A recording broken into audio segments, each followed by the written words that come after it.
a Petema y especialmente a Pau por permitirnos estar tarde aquí con ustedes. Tengo el honor de estar acompañado por la doctora Marta Alvarado desde México. Y sin más, vamos a dar paso a la mesa. Iniciamos con la ponencia del doctor Rafael Benavente del Hospital del Salvador de Santiago de Chile, con la ponencia Evidencia en vida real con inhibidores de BCL2.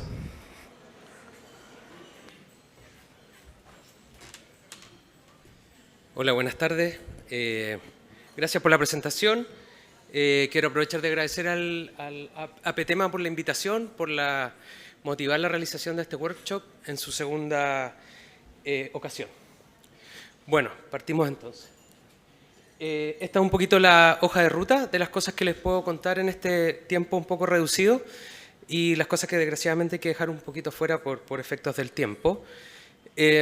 Muy brevemente, las BCL2 son una familia de proteínas con una función muy importante en apoptosis y tienen en común que comparten un dominio llamado VH y tenemos proteínas que son promotoras de la apoptosis como iniciadoras y otras como efectoras y algunas que son antiapoptóticas. Y ese es el caso de BCL2, que se une a efectores propoptóticos. Esos nombres hay que tratar de repente de no olvidarlos, back, y impidiendo su acción. Y existen moléculas proapoptóticas que a su vez inhiben a BCL2. Y eso ha motivado la importancia de estas proteínas en la apoptosis, el desarrollo de numerosos, o intento de desarrollar numerosos fármacos, de los cuales obviamente venetoclax ha sido el más exitoso y el que está disponible comercialmente. Y acá vemos una simplificación un poco del mecanismo de acción, en el cual venetoclax logra unirse a BCL2 y inhibir su función y por lo tanto dejar libre a estas proteínas BIM y que permiten finalmente la oligomerización de las proteínas efectoras. Y a su vez podemos ver ahí algo sobre el mecanismo de resistencia que está dado principalmente por la redundancia de este mecanismo en otras proteínas y que justamente también tienen que ver, que se ha mencionado también respecto de malos resultados de algunas características de pacientes, como son por ejemplo las mutaciones de Carras que se han mencionado durante la mañana, que aumenta la expresión de algunas proteínas que suplen la función de BCL2 como es MCL1 y a su vez cuál es la ventaja sinérgica de azacitidina que disminuiría en modelos preclínicos la expresión de esta proteína y permitiría la mayor dependencia de las células para sobrevivir en BCL2. Rápidamente voy a hacer un paso muy breve rápidamente por los ensayos clínicos. Estos fueron los primeros, ¿cierto? Fase 1 y 2 que probaron la combinación de venetoclax con hipometilantes, tanto azacitidina como decitabina, en pacientes no fit para terapia intensiva, con respuestas que empezaron a ser muy llamativas en esta población sobre todo y sobrevidas que bordeaban el año y un poco más.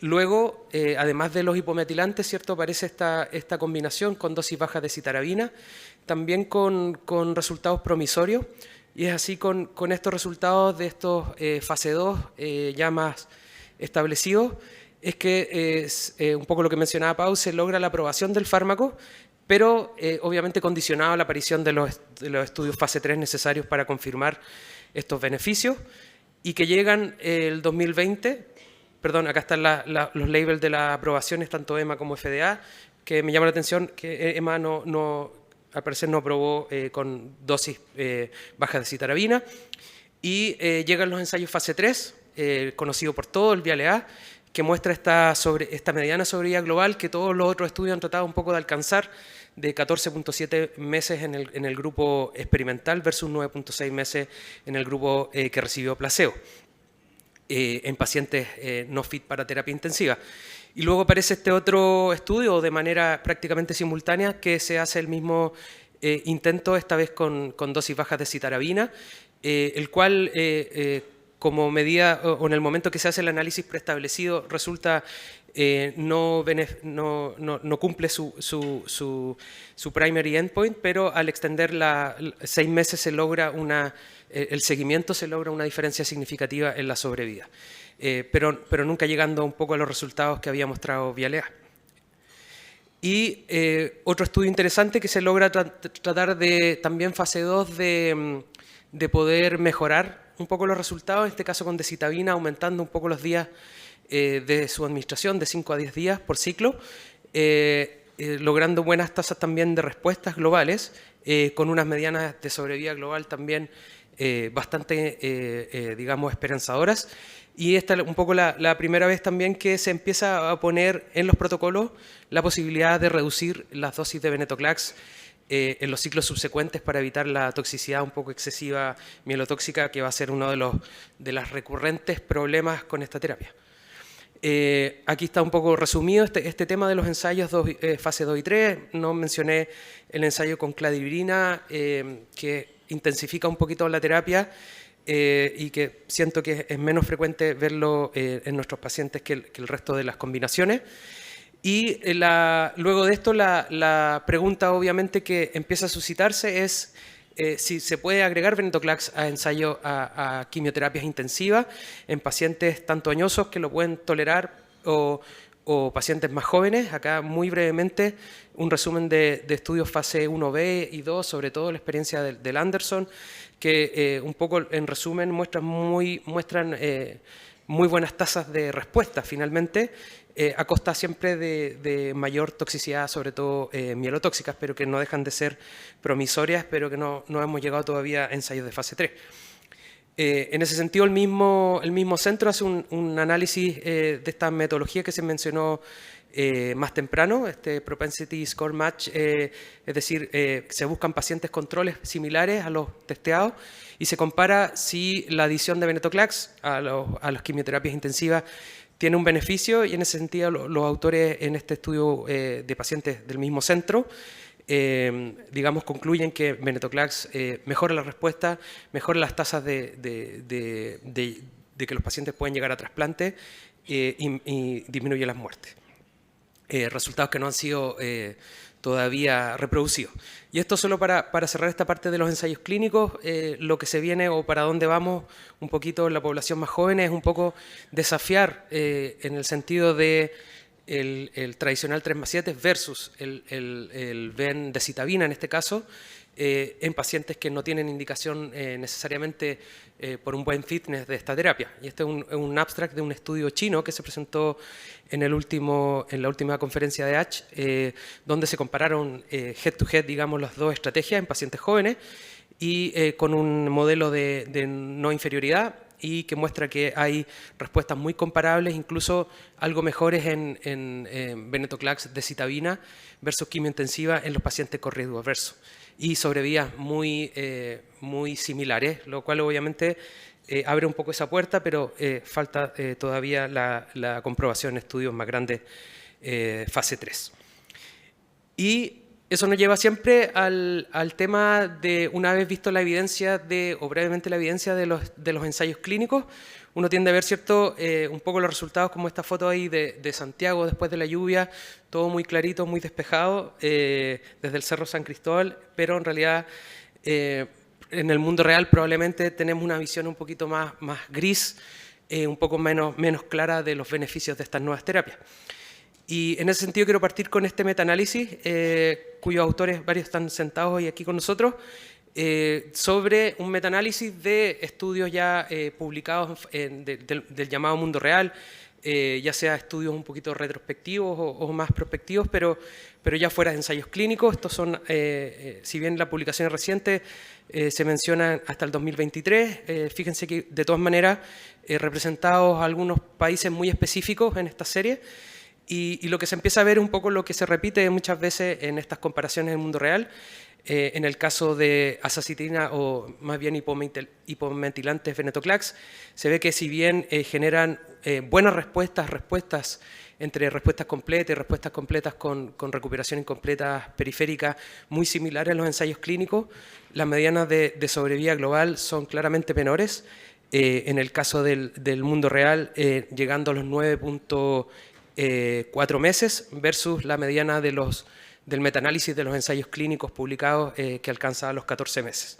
Así que parece ser que empieza a llamarnos la atención de que los resultados no logran replicarse del todo y empiezan a aparecer otras publicaciones de distintos países que son abundantes y que por tiempo uno no las puede revisar, pero algunos que me parecen más interesantes. Esta es una experiencia canadiense, también con medianas de sobrevida que no alcanzan los 14 y algo meses del Viale A, más cercanas al año, 9.6 meses en específico.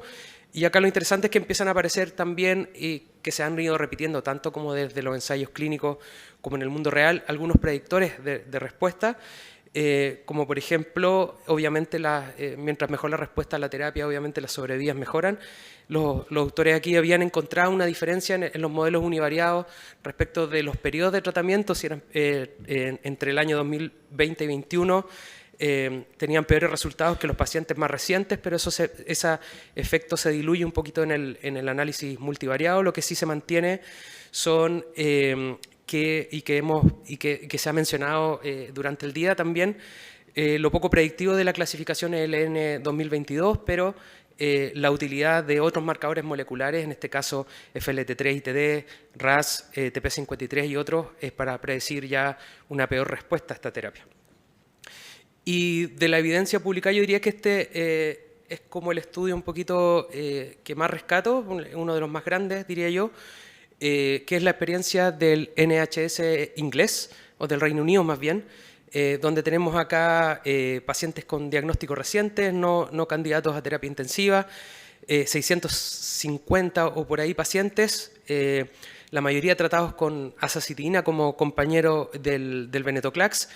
Y, sin embargo, en el análisis finalmente nos quedamos con 400 y un poco más que habían completado al menos 4 ciclos, y de 53 hospitales del Reino Unido, donde se ven tasas de respuesta muy similares al ensayo clínico, mortalidades al día 30 al 5%, y aquí sí unas medianas que se acercan más al ensayo clínico de 13.6 meses. Nuevamente aparece el concepto de lo poco predictor, que son la clasificación más tradicional en estas terapias, y lo que se ha mencionado también, la fuerza que tienen ciertos marcadores moleculares o de citogenética para estratificar el riesgo, y aquí aparece nuevamente que se ha mencionado también el cariotipo complejo, las leucemias secundarias y también relacionadas a tratamiento, como pacientes que tienen más riesgo de andar peor. Y lo otro muy interesante, al menos creo en nuestra realidad más cotidiana, es que prácticamente la regla fue la asociación de venetoclax con azoles. En esta serie la mayoría de ellos con posaconazol, acá ustedes pueden ver, en los distintos ciclos incluso, no solo en el primer ciclo de la inducción, y en segundo lugar con voriconazol.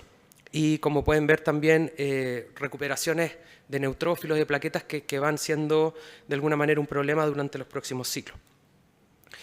¿Qué pasa con América Latina? Obviamente siempre un poco con menos datos. Acá destacar digamos, la publicación justamente encabezada por el doctor Gómez de León en Monterrey, pero que también incluye pacientes de Perú. Son 50 pacientes. Aquí sí es un grupo que incluye de todas maneras algunos pacientes más jóvenes, no solo pacientes como no fit para terapia intensiva, con buenas respuestas en la remisión completa y con medianas de sobrevida global también un poco inferiores a lo que ya hemos un poquito comentado. Y acá el mismo grupo empieza ya o presenta una experiencia que es un fase 2, donde tratando de llevar la terapia a más pacientes, hacen una estrategia no de forzar, pero de intentar la ambulatorización de los pacientes, desde la inducción, en el fondo, desde el primer ciclo. Es un estudio que finalmente tiene 15 pacientes, de los cuales finalmente son 9 los que logran iniciar venetoclax azacitidina ambulatorio, 6 terminan el primer ciclo ambulatorio, 3 requieren una hospitalización, y aquí aparece un poquito este temor. Hay un fallecido ahí que tiene que ver con una complicación infecciosa que requirió hospitalización en ese momento. Y por supuesto no todos logran ser inducidos de manera ambulatoria por estas razones que están puestas acá. Pero es una estrategia que siempre da vuelta a la posibilidad en esta terapia, sobre todo de aumentar los pacientes que están ambulatorios. Y también desde el punto de vista del mundo real empieza a aparecer estas preguntas de que si es tan necesario la duración estándar de cada uno de los ciclos respecto al venetoclax. Y aquí aparece una experiencia japonesa en este sentido, los autores dicen, bueno, 28 días de venetoclax versus 14 días, en una metodología así más bien retrospectiva. No encuentro mucha diferencia, son muy pocos pacientes, pero esto empieza a ser buscado por otros autores también, y acá hay una experiencia de la Clínica Mayo, donde también no encuentran mayores diferencias entre dar 14, 21 o 28 días en cada ciclo de venetoclax asociado a un hipometilante en pacientes no fit. Sin embargo, sí hay una diferencia al parecer en aquellos pacientes con cariotipos adversos según la LN, donde parece ahí haber un poco peores resultados al acortar la terapia del venetoclax. Lo mismo acá, esta es una experiencia francesa, y se hace la misma pregunta si es necesario llegar a los 28 días, y acá quizás un poco todavía más radical, se reduce a 7 días. Y la verdad que encuentran los autores que no hay mucha diferencia en las sobrevidas globales, nuevamente cercanas al año, y acá a la derecha hay una estratificación que tiene que ver con pacientes, como decía David hace un rato, que si bien son no fit para terapia intensiva, ahí los dividen en los que tenían criterios de exclusión del VIALE-A, o sea, estaban más severamente enfermos y obviamente tienen peores resultados como grupo. Y esta yo creo que también salió hoy día en la mañana, pero esto ha sido recogido, o esta sensación ha sido recogida por varios grupos, y vimos hoy día cómo PETEMA en su protocolo de pacientes mayores pone como duración del venetoclax 14 días o 21 eventualmente, dependiendo de la evaluación temprana de la médula, para poder tomar un poco esa decisión y evitar un exceso de toxicidad, sobre todo mielotoxicidad, que es lo que vamos a ver con este fármaco. Y luego, otra, obviamente, de las preguntas que ha ido apareciendo al ir conociendo, digamos, los pacientes y el fármaco, es la interacción, ¿cierto?, con inhibidores de las citocromos P450. Esta es la recomendación oficial de FDA y EMA, que nos dicen que en el caso de voriconazol debiera usarse 100 miligramos, en el caso de posaconazol 75 miligramos por su aumento de los niveles plasmáticos. Y sin embargo, también empieza a aparecer desde experiencias del mundo real el tema que incluso con voriconazol y venetoclax, con 100 miligramos de venetoclax y voriconazol, se estarían alcanzando niveles plasmáticos incluso mayores que con venetoclax 400 miligramos sin ningún tipo de azol. Esta es una experiencia china más enfocada a los farmacocinéticos. Y es así como también hay autores que plantean esto mismo, y que podría incluso venetoclax usarse en 50 miligramos asociado a agentes hipometilantes. Esta es una experiencia también americana, donde comparan retrospectivamente estos pacientes que han recibido en 50 miligramos con voriconazol o con posaconazol, alcanzando respuestas que son similares en su globalidad a las conocidas, poniendo un poquito en duda la necesidad también de la dosis recomendada por las agencias reguladoras.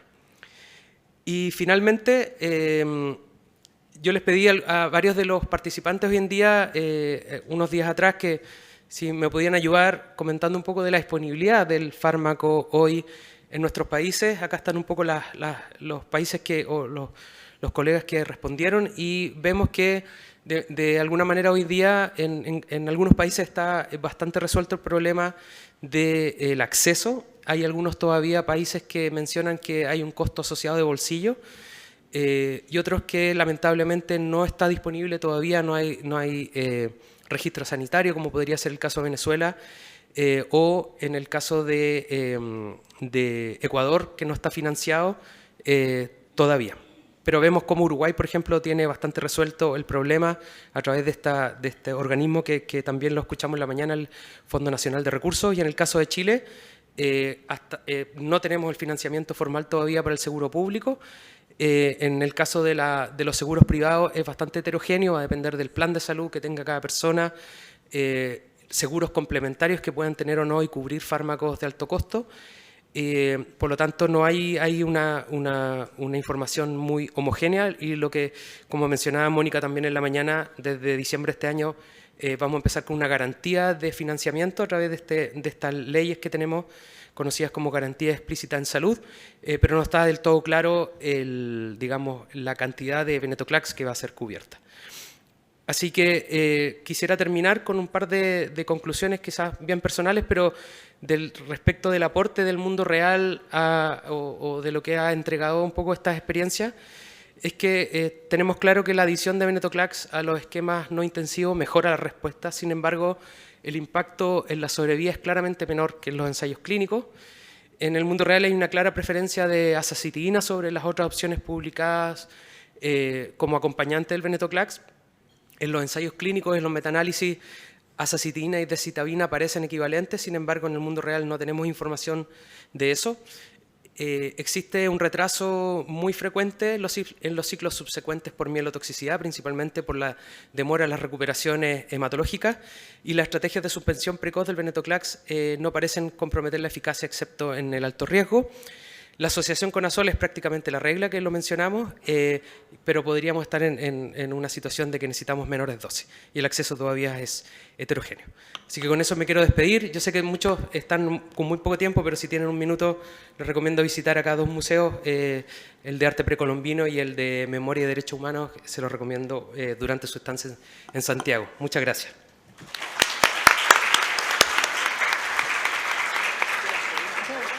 Le damos las gracias al doctor Benavente. No tenemos en este momento espacio para preguntas, así que quiero invitar al doctor Eduardo Rodríguez Arboli del Hospital Universitario Virgen del Rocío de Sevilla, España, quien nos va a dar la charla ¿Hasta cuándo demorar el inicio del tratamiento? Bienvenido, doctor. Gracias.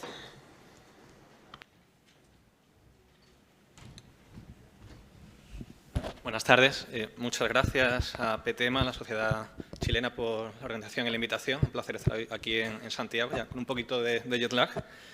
Voy a hablaros un poco sobre la posibilidad de demorar el inicio del tratamiento de pacientes con LMA. Sabéis que clásicamente la LMA se ha considerado una emergencia hematológica con una indicación inmediata de tratamiento.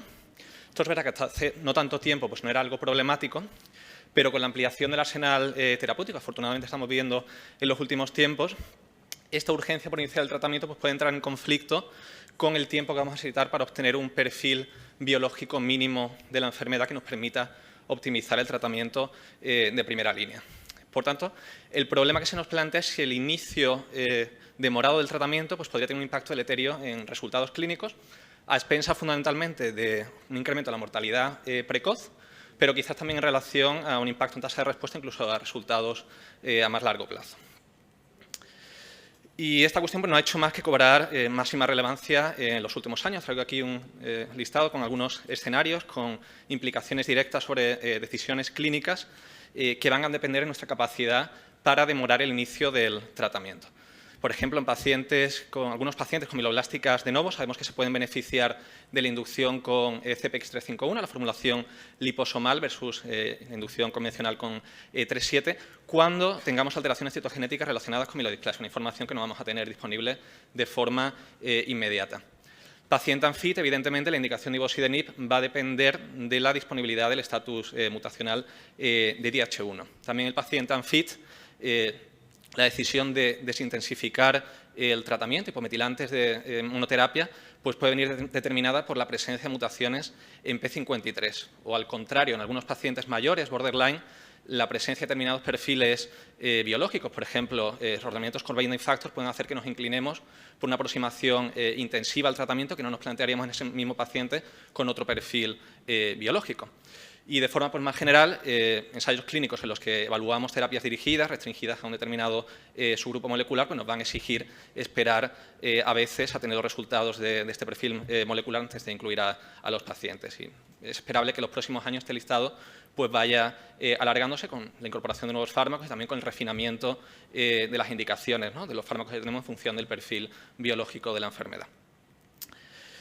Este dilema, ¿no? de si podemos demorar el inicio del tratamiento de una forma segura lleva ya bastante tiempo en discusión. Tenemos este trabajo ya de 2009 de los grupos de Cleveland y MD Anderson, en el que abordaron esta cuestión, un análisis en el que incluyeron a 1.317 pacientes tratados intensivamente, excluyendo pacientes que se trataron más allá de 3 meses desde el diagnóstico para minimizar sesgos de selección y, a diferencia de otros estudios que vamos a ver a continuación, excluidos también aquellos pacientes con leucocitos por encima de 50.000 al diagnóstico. Curiosamente, en este análisis univariante pues vieron cómo la demora en el inicio del tratamiento se asociaba a menores tasas de remisión y un impacto negativo sobre supervivencia global en pacientes jóvenes por debajo de 60 años, no así en pacientes mayores. Y esto a expensas, además, de aquellos pacientes en los que se demoraba el inicio del tratamiento más allá del 4º día, un escenario que era pues, bastante frecuente en esta cohorte de pacientes más jóvenes, representando en torno al 40% de la serie.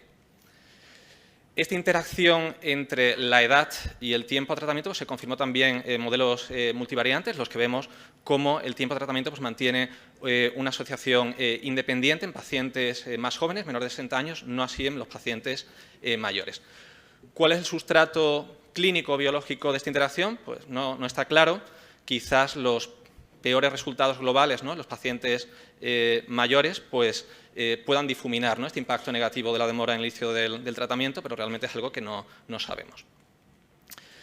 La historia no termina aquí y más recientemente pues, los alemanes retomaron esta cuestión en otro análisis de registro con más pacientes, 2.263 pacientes tratados intensivamente. Excluyendo pacientes que se trataron también más tardíamente, más allá de 50 días desde el inicio del tratamiento, pero incluyendo pacientes con leucocitos por encima de 50.000 al diagnóstico. Y en contraste con los resultados del estudio previo, en este análisis pues, no identifican un impacto de la demora en el inicio del tratamiento sobre resultados clínicos, como podemos ver en estas curvas de supervivencia global, independientemente de la edad. Resultados, además, confirmados en modelos multivariantes, de supervivencia global, de mortalidad precoz, de probabilidad de alcanzar remisión. Tampoco vieron una interacción entre la cifra leucocitaria al diagnóstico y el tiempo al tratamiento, como vemos en la figura de la derecha, restringida a pacientes con leucocitos por encima de 50.000. Si bien es verdad que en este subgrupo de pacientes pues muy pocos tuvieron un retraso significativo en el inicio del tratamiento, lo cual pues, refleja la mayor urgencia de los clínicos por iniciar tratamiento pronto en pacientes con un perfil más proliferativo.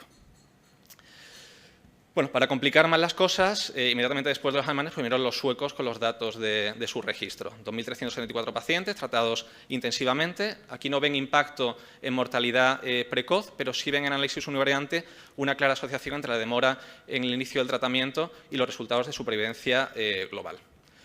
Un impacto que es variable después en los modelos multivariantes. Llama la atención que vean un impacto en supervivencia global y no en mortalidad precoz, lo que quizás oriente a posibles sesgos de selección no bien controlados, resultados no concluyentes, pero que no permiten descartar que haya un impacto negativo de la demora en el inicio del tratamiento.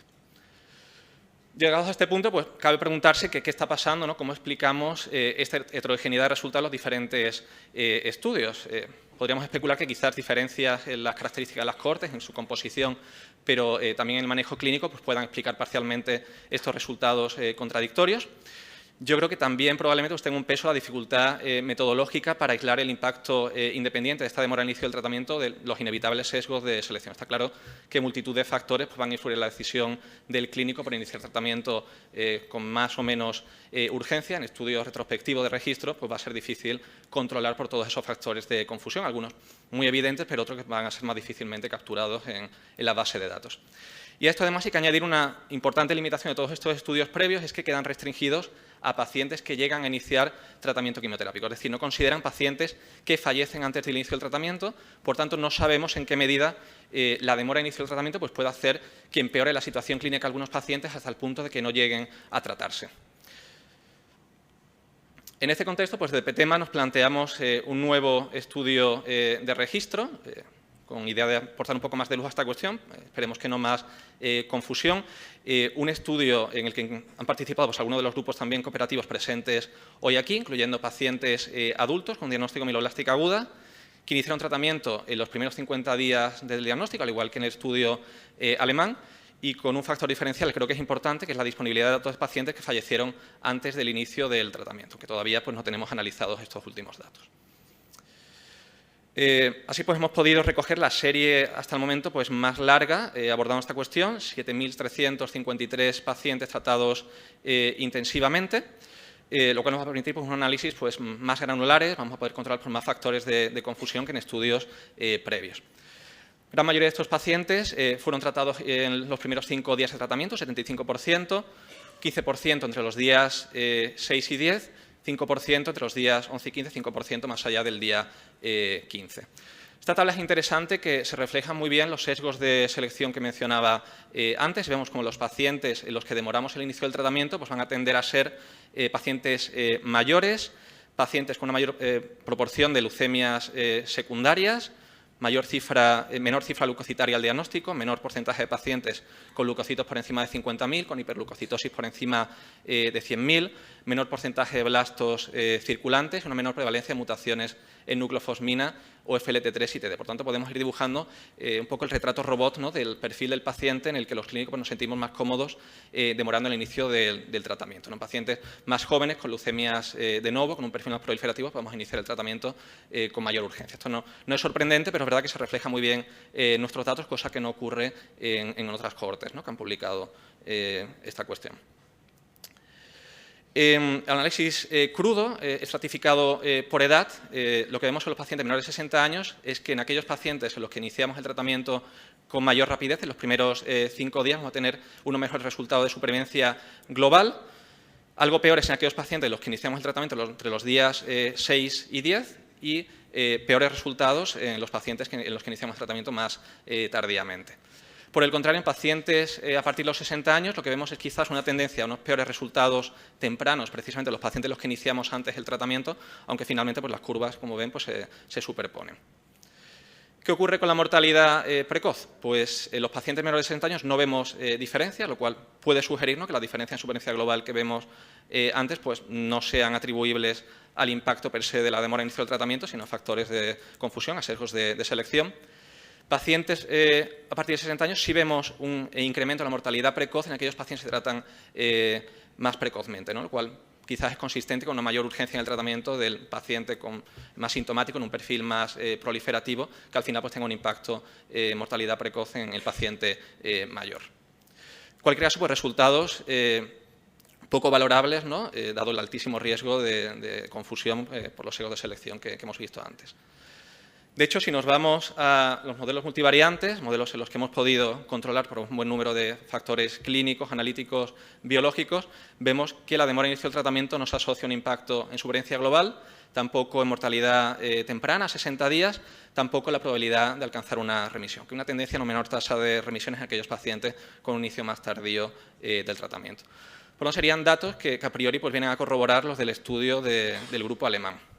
Quedaría por dilucidar si hay alguna interacción entre variables de interés y el tiempo a inicio de tratamiento, de manera que en algunos subgrupos específicos pues, hubiese un impacto de la demora en el inicio del tratamiento.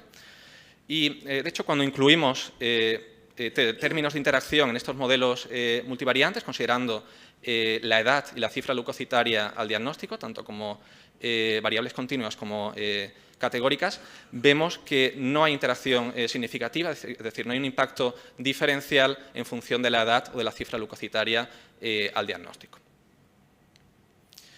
Hasta aquí los resultados en pacientes tratados intensivamente. En pacientes en tratamiento no intensivo, como comentaba al inicio, pues también vamos a tener información clínicamente accionable que no vamos a tener disponible de forma inmediata al diagnóstico. En este escenario tenemos menos datos publicados, pero tenemos un par de estudios recientemente publicados que abordan esta cuestión en el contexto de tratamientos basados en venetoclax. El primero de estos estudios, un estudio alemán que se publicó el año pasado, datos de 2 registros independientes. El primer registro incluyó 138 pacientes, una mediana de edad de 76 años, y en este estudio pues, no ven una asociación entre la demora en el inicio del tratamiento, tasas de remisión, supervivencia global o mortalidad precoz cuando comparan a los pacientes tratados en los primeros 9 días del diagnóstico frente a pacientes tratados más tardíamente. Segundo registro, 717 pacientes, mediana de edad un poquito más baja, 72 años, tampoco ven diferencias en términos de supervivencia global. Análisis univariante ven una mortalidad precoz superior en los pacientes que se tratan más precozmente, pero sin que haya diferencias significativas una vez que hacen un análisis ya macheado por propensity scores. Y aquí tenemos pues, las curvas de supervivencia que muestran que no hay diferencias significativas en función del tiempo hasta tratamiento. También tenemos datos muy recientes de Estados Unidos, del consorcio COMAND, que ha integrado datos de 8 centros académicos, 488 pacientes.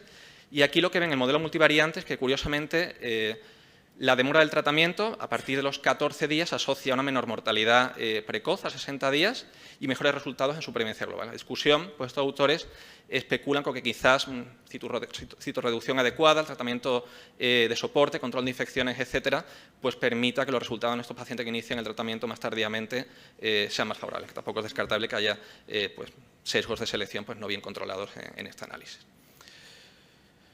Y bueno, estas serían las curvas de supervivencia, pues mostrando ese potencial beneficio de la demora en el inicio del tratamiento en estos pacientes tratados no intensivamente con regímenes basados en venetoclax.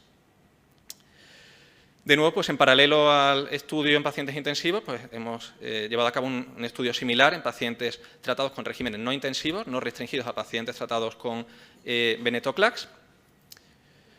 Hemos reunido 2.877 pacientes.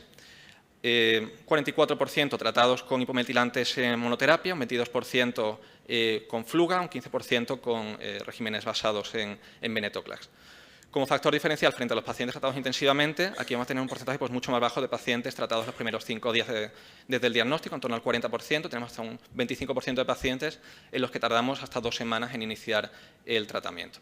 Y de nuevo vemos claramente pues, sesgos de selección, ¿no? Vemos que los pacientes los que iniciamos más tardíamente el tratamiento pues, tienden a tener menor cifra leucocitaria, menor porcentaje de blastos circulantes, menor prevalencia de mutaciones nucleofosmina o FLT3 y TD. Análisis univariante, no vemos en la cohorte global diferencias en términos de supervivencia global, tampoco en análisis restringido a pacientes con una cifra leucocitaria por encima de 50.000 al diagnóstico. Sin embargo, en cuanto a mortalidad precoz, sí vemos una asociación entre mayor urgencia en el inicio del tratamiento y mayor mortalidad.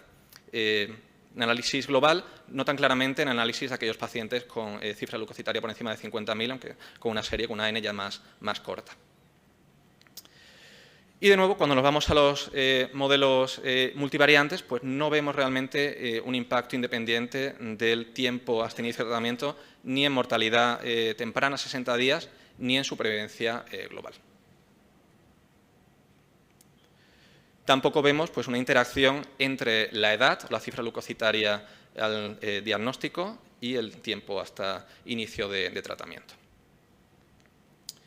Y bueno, como decía al principio, no tenemos estos datos todavía analizados, simplemente una pincelada.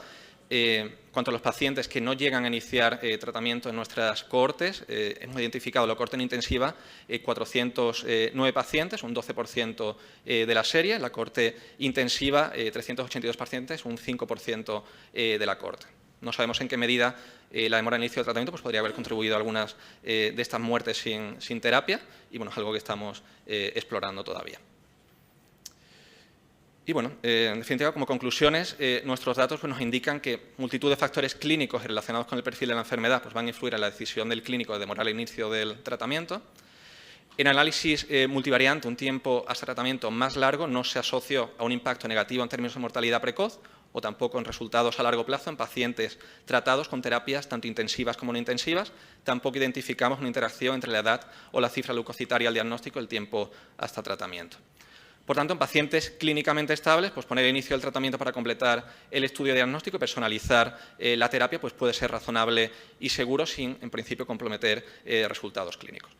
¿Qué medida esta demora en el inicio del tratamiento pues, podría contribuir a la mortalidad en pacientes que no llegan a tratarse? Pues no está establecido, es algo que estamos todavía evaluando. Y esto sería todo. Muchas gracias.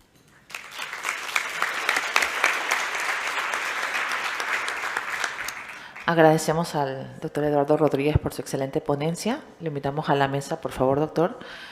Y vamos a dar paso a nuestra siguiente ponente, la doctora Leticia Rapan del Sanatorio Sagrado de Corazón de Buenos Aires, Argentina, acerca del tema leucemias raras, que incluye leucemias mixtas, neoplasias de células dendríticas y plasmocitoides blásticas. Doctora, adelante.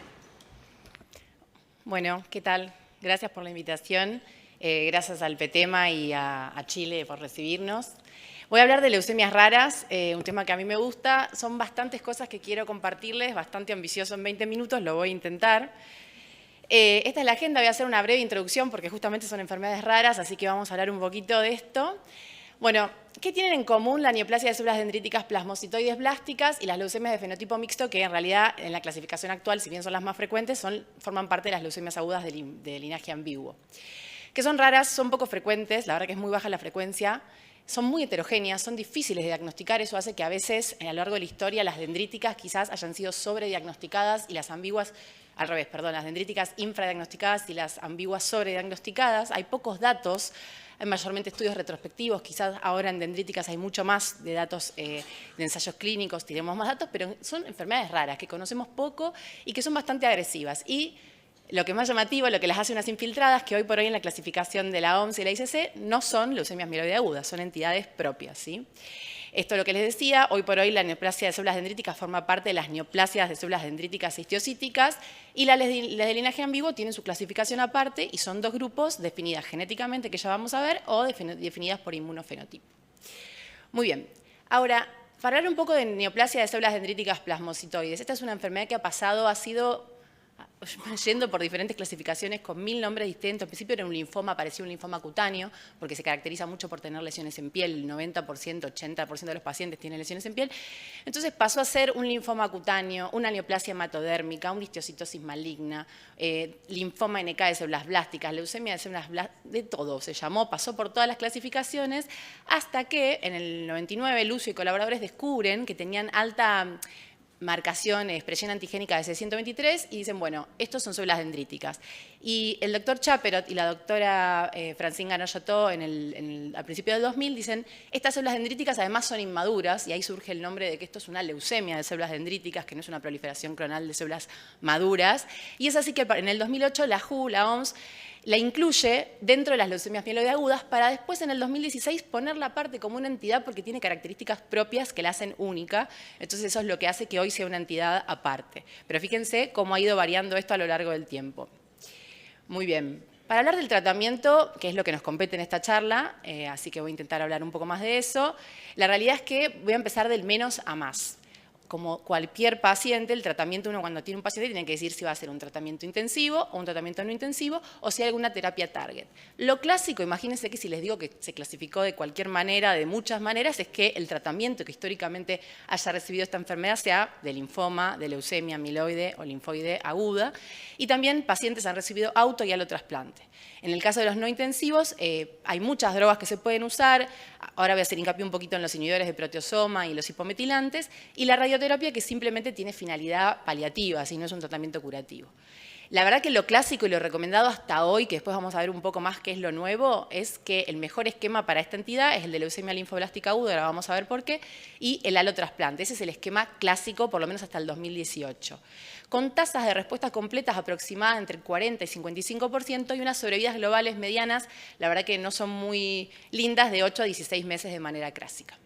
Las terapias target surgen a partir de la aprobación por FDA y EMA del tagraxofusp, que ahora vamos a hablar un poquito de él, y actualmente también está el pivekimab, que se los voy a comentar algunas novedades. Obviamente siempre lo ideal es estos casos, si tenemos ensayos clínicos disponibles, poder ir hacia ello. A partir del 2018, mayormente los últimos 7-8 años, hay muchos grupos internacionales colaborativos que quisieron juntarse y armar consensos y guías para ponernos de acuerdo en cómo tenemos que diagnosticar, que es muy difícil, que es un tema que si alguno lo quiere hablar lo podemos hablar después, sin ningún problema, y cómo tratamos a estos pacientes. Como les dije, idealmente un ensayo clínico.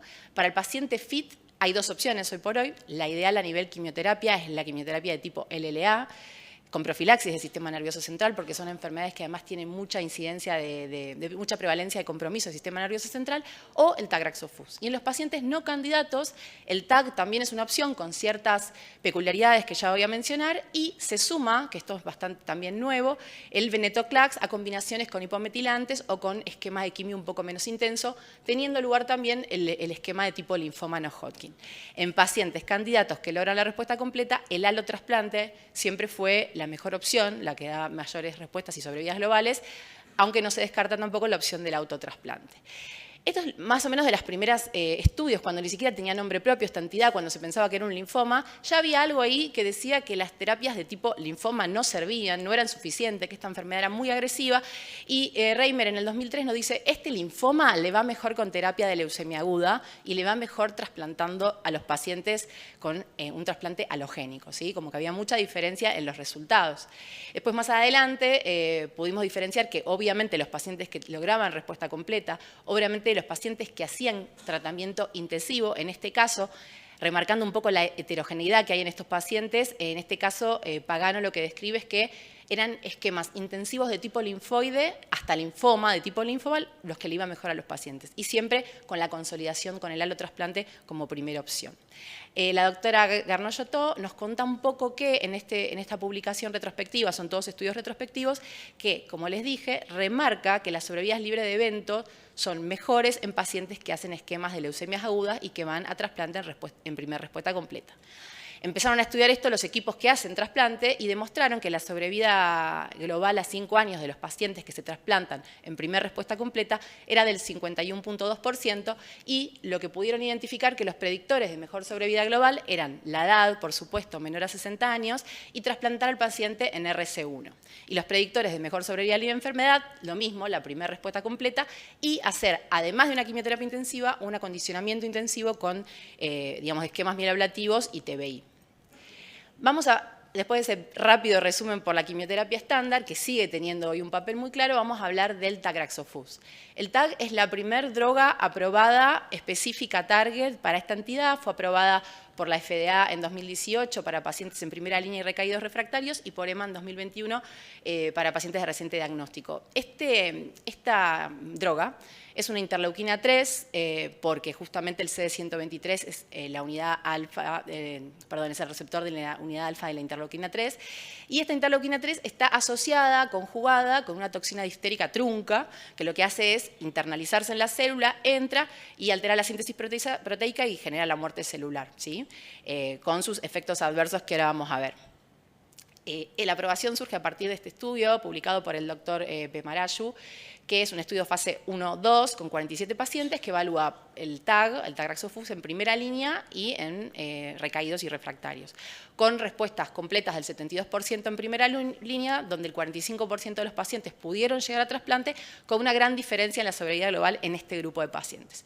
En cambio, las respuestas completas y la sobrevida global mediana en los pacientes recaídos refractarios obviamente era muy inferior. Y acá quiero remarcar un punto del tagraxofus que es muy importante, que tiene que ver con los efectos adversos, ¿sí? Como ven ahí, son varios, pero el que quiero remarcar es el síndrome de leak capilar, que es un síndrome grave que se dio en 8 pacientes y llevó a la muerte de 2 pacientes, de hecho hizo cambiar criterios de inclusión del trabajo, que tienen que ver sobre todo con algunas cosas que hay que tener en cuenta antes de empezar el tratamiento. De hecho, es un tratamiento que se puede usar en pacientes no candidatos a tratamiento intensivo, pero hay que tener muy en claro el punto de corte de albúmina, la función hepática, la función cardíaca y la fragilidad del paciente para someterle a este tratamiento que puede tener alguna consecuencia de gravedad. Y otra cosa muy importante que aprovecho de decir acá, esta neoplasia en el 10 a 20% de los casos se puede asociar a otra neoplasia mieloide o hasta no mieloide, con lo cual si tenemos una neoplasia sincrónica es importante quizás usar un tratamiento que pueda como cubrir las dos cosas. Eso también hay que tenerlo en cuenta. Estos son los estudios como a largo plazo del seguimiento del TAG, mostrando que estas mejorías en sobrevida y respuesta estaban presentes y también con los mismos resultados modestos en recaídos refractarios. Y teniendo el 21% de síndrome de lisis tumoral, el 7% fueron de grado 3 o más. O sea que este es un efecto adverso que tiene la droga de gravedad. También el doctor Pemarayu publica un estudio retrospectivo con 100 pacientes que lo que quiere intentar hacer es ver comparativamente, pero de forma retrospectiva, qué pasa al comparar hiperciba, que es un esquema de LLA, con TAG, con otros regímenes menos intensivos. La verdad que no dio estadísticamente significativo, es un estudio retrospectivo, pero lo que sugiere en este estudio Pemarayu es que no es que el papel de la quimioterapia de tipo LLA es algo que después de que aparece el TAG lo vamos a sacar del medio, sino que es una gran opción para este grupo de pacientes. Acá, como ven, Estas son todas las drogas que podrían funcionar en los targets terapéuticos diferentes en la neoplasia de células dendríticas. Vemos que están los hipometilantes, que está el venetoclax, que está el bortezomib, los inhibidores del BET, pero hay una que es el bioequivab sunirine, que es un anticuerpo también anti-CD123, que fue publicado, o sea, inicialmente se estudió en pacientes recaídos refractarios. Esta vez este anticuerpo monoclonal está unido a un agente alquilante, ¿sí? Que produce alteración, digamos, del ADN. Y que fueron publicados un análisis interino en EJA, tanto en pacientes en primera línea como recaídos refractarios con respuestas prometedoras, y este año fue publicado el resultado de los análisis primarios, tanto en pacientes en primera línea como recaídos refractarios. En primera línea se toleraron tasas de respuestas completas compuestas del 70%, con una sobrevida global mediana de 16.6%. Lo que quiero remarcar para seguir adelante, porque no tenemos tanto tiempo, es que estos pacientes, si bien eran poquitos los recaídos refractarios, los que habían recibido TAC, que también es un anti-CD123, tuvieron las mismas respuestas o similares que los pacientes que no lo habían recibido, con lo cual no pareciera que genera como un down regulation del 123. Y lo importante en cuanto a los efectos adversos, no generó ningún síndrome de lisis de Lee capilar, perdón, no hubo mortalidad relacionada al tratamiento, pero hubo 2 casos de VOD, ni 4 ni 5. Con respecto a la población mayor, la verdad que hay casos reportados, poquitos, una serie de casos que usaron esquemas de tipo mieloma, ASA-VEN, con respuestas globales aceptables, pero con una sobrevida global muy corta, con recaídas muy rápidas.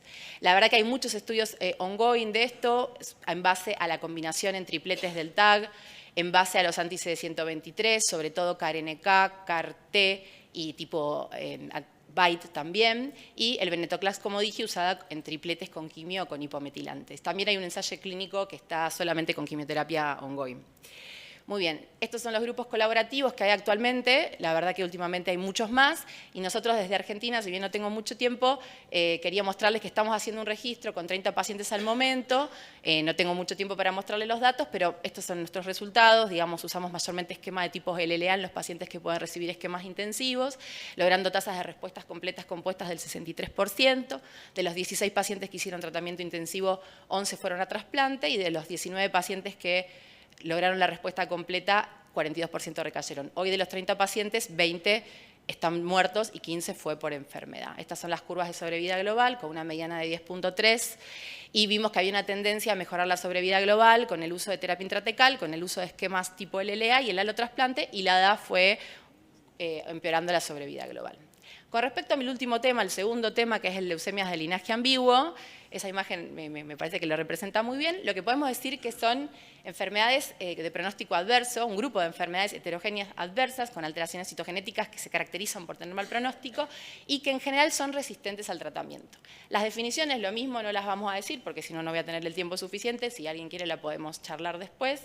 Pero la verdad que lo que podemos decir que la clasificación se basa o en alteraciones genéticas que ya conocemos, que son el BCR-ABL y el KMT2A, y en el 2022 se agregan 2 entidades genéticas, que son el ZNF384 y el BCL11B, que cada una tiene sus características particulares. Las que no tienen ese fenotipo mixto y alteraciones genéticas se definen por inmunofenotipo, de esa manera según la inmunomarcación.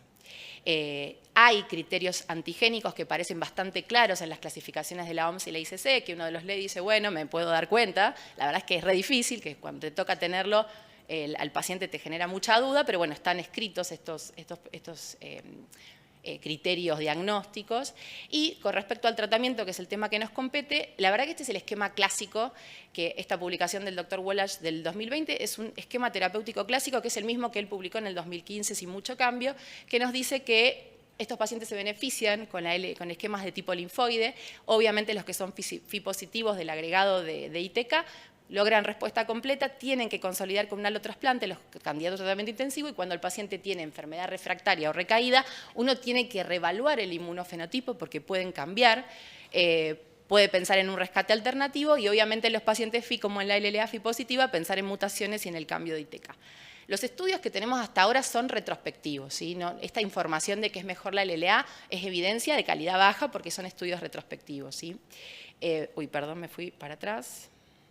Bueno, no tengo tiempo, así que no voy a volver para atrás. Lo que decía es que en la anterior, que hay algunas cosas particulares. En un estudio chino se vio que este peor pronóstico se asocia a los cariotipos complejos, a la resistencia al tratamiento, al compromiso extramedular particular que tienen, como que tienen muchas características de mal pronóstico. Este estudio de Matutes del 2011 retrospectivo es la primera serie de casos grandes de 100 pacientes, donde él muestra que los pacientes que hacen esquemas del LA tienen tasas mayores de respuesta completa, y en este caso los pacientes con FI positivo, quiero destacar, están asociados a peor sobrevida global. Este caso, los 15 pacientes que tenían MPAL FI positiva, 3 solos recibieron imatinib, o sea que este es un dato antes de la era de los ITK, ¿no? Entonces eso hay que tenerlo en cuenta para el análisis. Y ya lo que llama la atención, que eso se ve reflejado en otros estudios también, es que los pacientes con cariotipo complejo no mostraban menos sobrevida global en este grupo de pacientes, que eso se reproduce en algún otro estudio que es bastante llamativo. Muy bien, esto es lo que ya les dije antes, las mayores supervivencias en pacientes con esquemas de tipo LLA, y en este metaanálisis, como controvertido, lo que se define, Maruffi, el equipo de Maruffi en el 2018, es que en el análisis, digamos, multivariado, la sobrevida global a 3 años, a diferencia de lo que decían los otros estudios, era similar con los esquemas de tipo LLA versus los de LMA, y sí habían encontrado menor supervivencia global en los pacientes que habían hecho esquemas híbridos, que muchas veces se hace como un esquema híbrido, pero bueno, esa es la experiencia, lo que ellos habían analizado. Y con respecto a las FI positivas, este es el primer estudio en el 2014 que en la era de los ITK incluye a las MPAL, y lo que muestra este estudio es que, si bien no era como con mucha significancia estadística, un estudio retrospectivo pequeño, les iba parecido a las LLA FI positivas, como que el ITK podría contrarrestar el efecto negativo que tiene la leucemia aguda ambigua, ¿no?, de fenotipo mixto. Con respecto al trasplante, hay muchos trabajos retrospectivos que nos muestran que el trasplante alogénico es francamente superior en cuanto a tasas de sobrevida global a largo plazo. Este es un estudio que compara a los que recibieron trasplante y no, las curvas son claras.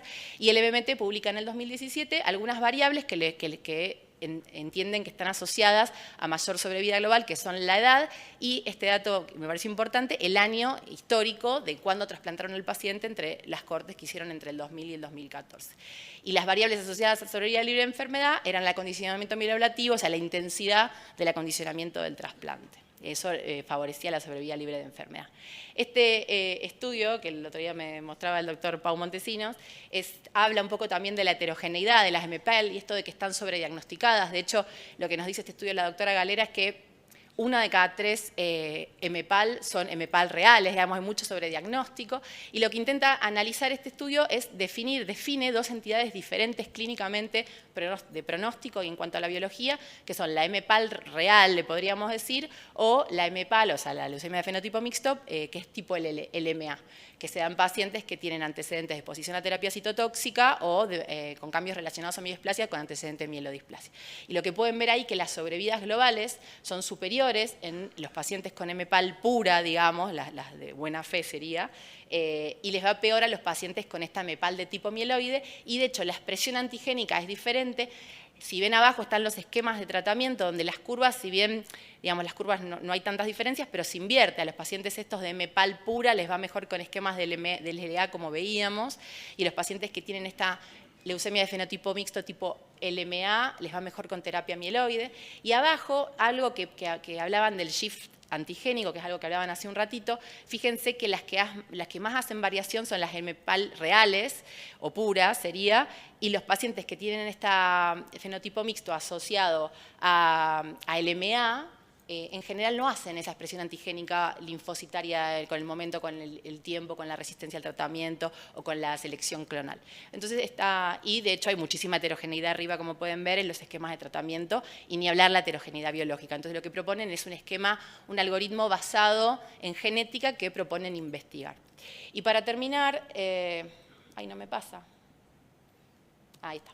Bien, estos datos que voy a compartir son datos que no están publicados del Grupo PETEMA, que los tengo por la colaboración y la cortesía del doctor Pau Montesinos, que nos muestran en un estudio retrospectivo que hizo el Grupo PETEMA de 318 pacientes, el análisis de 3 poblaciones que recibieron esquemas de quimioterapia con CLAV-M y flagida, con esquemas tipo LMA y con esquemas tipo LLA.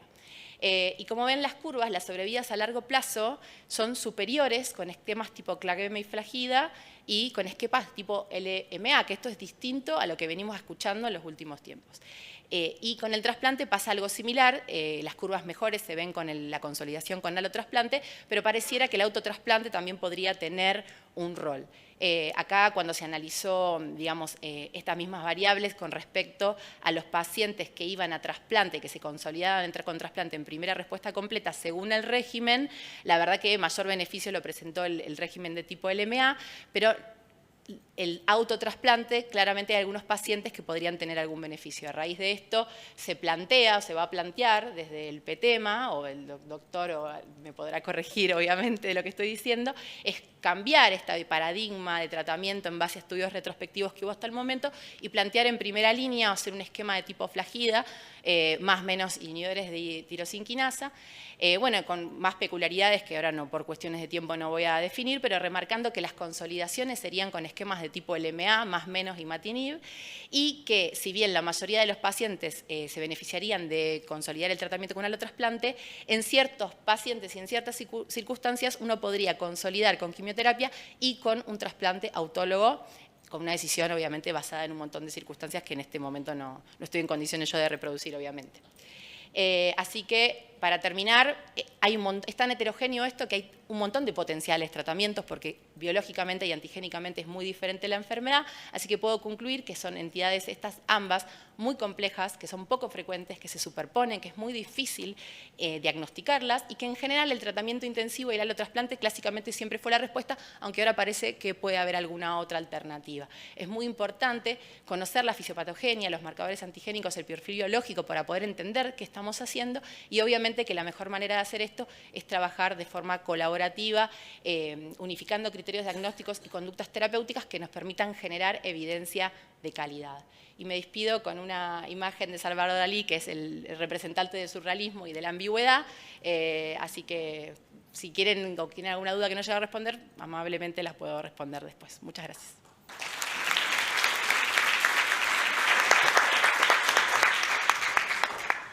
Le damos las gracias a la doctora Leticia Rapán y ahora quiero invitar a la doctora Kimberly Miranda para que nos platique de leucemia mieloide aguda secundaria, síndromes mielodisplásicos, síndromes mieloproliferativos crónicos e hipometilantes. La doctora viene de la Clínica de Leucemias Agudas de San José, Costa Rica. Bueno, buenas tardes. Agradezco mucho a la organización por la invitación. De verdad es un gran honor estar aquí con todos ustedes y en los próximos minutos voy a estarles hablando de un grupo de leucemias que realmente representa un reto para nosotros los hematólogos. Vamos a ver. ¿Hacia dónde? ¿Allá? Ok.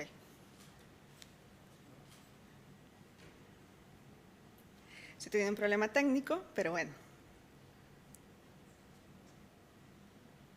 Listo. Bueno. Realmente, tradicionalmente, el término de leucemias mieloides agudas secundarias se ha utilizado para aquellas leucemias que vienen de otros trastornos hematológicos o de quimio o de radioterapia. Actualmente sabemos que es un grupo realmente muy heterogéneo, con un fenotipo adverso y con respuestas a tratamiento que realmente son muy desfavorables. Dependiendo de donde lo leamos, representa un 25-35% de todas las leucemias mieloides agudas y su incidencia va en aumento probablemente en relación con el aumento de la supervivencia con los cánceres sólidos hematológicos, el aumento también en el envejecimiento de la población, porque hasta un tercio de los pacientes tienen más de 75 años, con una mediana de 67 años. Y como vemos ahí, la sobrevida global es de aproximadamente 4.7 meses, en probable relación a la biología de la enfermedad, que sabemos que tiene características mutacionales y genómicas que realmente son muy distintas de las leucemias mieloides agudas de nuevo, y es muy importante determinar el estatus de secundaria, ya que esto tiene implicaciones tanto pronósticas como terapéuticas. Sabemos que como vamos entendiendo mejor la ontogenia de las leucemias mieloides agudas, tenemos nuevas clasificaciones ya que han ido transicionando de la parte clínica morfológica a una clasificación ya más genómica. No me voy a meter en esto porque ya la doctora López lo explicó bastante bien y de forma introductoria voy a empezar con este estudio retrospectivo que incluye 765 pacientes del grupo PETEMA con LMA secundario. Vean que eran pacientes que tenían entre 60 y 75 años que se les brindó quimioterapia intensiva. Ahí podemos ver que pudieron identificar factores adversos muy en consonancia a lo que ya sabemos, mayores de 70 años, con un ECOG mayor o igual a 1, con leucocitosis mayor a 20.000 y entre los favorables, por ejemplo, la mutación de la nucleofosmina 1 y también cariotipo favorable. Vean que tiene una tasa de un 48%, los pacientes alcanzaron algún tipo de respuesta. Sin embargo, cuando vemos las medianas de supervivencia global es de 7.6 meses y las medianas de sobrevida libre de enfermedad de 2.7 meses. Importante, no hubo diferencias significativas en las tasas de respuesta entre un 7+3 o las otras quimioterapias intensivas que utilizaron, y quiero hacer énfasis en el impacto del trasplante medular óseo halogénico que hubo en estos grupos de pacientes, que hasta la mediana sobrevida aumentó casi un 27 meses. Entonces, ahí también voy a ir señalando esa parte en los próximos estudios. Voy a ir dividiendo la charla dependiendo de la patología que tengan y si el paciente es candidato o no a quimioterapia intensiva. Por ejemplo, aquí tenemos las leucemias mieloides agudas con cambios relacionados a displasia y el tratamiento de los pacientes FIT. Gracias al estudio pivotal sabemos que el VYXEOS es parte del tratamiento estándar en estos pacientes. Sin embargo, también podría utilizarse quimioterapia intensiva en los pacientes que son borderline, también venetoclax, azacitidina, y siempre el paciente que se pueda llevar, pues una opción terapéutica potencialmente curativa podría ser el trasplante de médula ósea. Asimismo, gracias al estudio QUASAR, tenemos datos en los cuales estos pacientes también podrían tener mantenimiento con azacitina, por ejemplo. Este es un abstract que se presentó ahorita en EJA este año, que incluye 161 pacientes. De estos, 47 eran relacionados a terapia y 114 cambios relacionados a displasia, con una mediana edad de 60 años, pero vean ustedes que hasta casi un 50% de los pacientes eran menores de 60 años, que esto no lo incluía el estudio pivotal. Como pueden ver ustedes ahí, las tasas de remisión para las relacionadas a terapia eran un 85% y los cambios relacionados a displasia un 53%. Pero vean también la mediana sobrevida global, 12.9 meses. Cuando ya lo vemos por subgrupos, vean que la mediana sobrevida global para las mutaciones del TP53 era de 5.3 meses, que ya sabemos que es un grupo que es bastante adverso. Sin embargo, vean la mejoría de la mediana sobrevida global cuando vemos los cambios relacionados a displasia, 17.8 meses, resaltando lo que ya habíamos visto en el estudio con el VYXEOS en estos pacientes.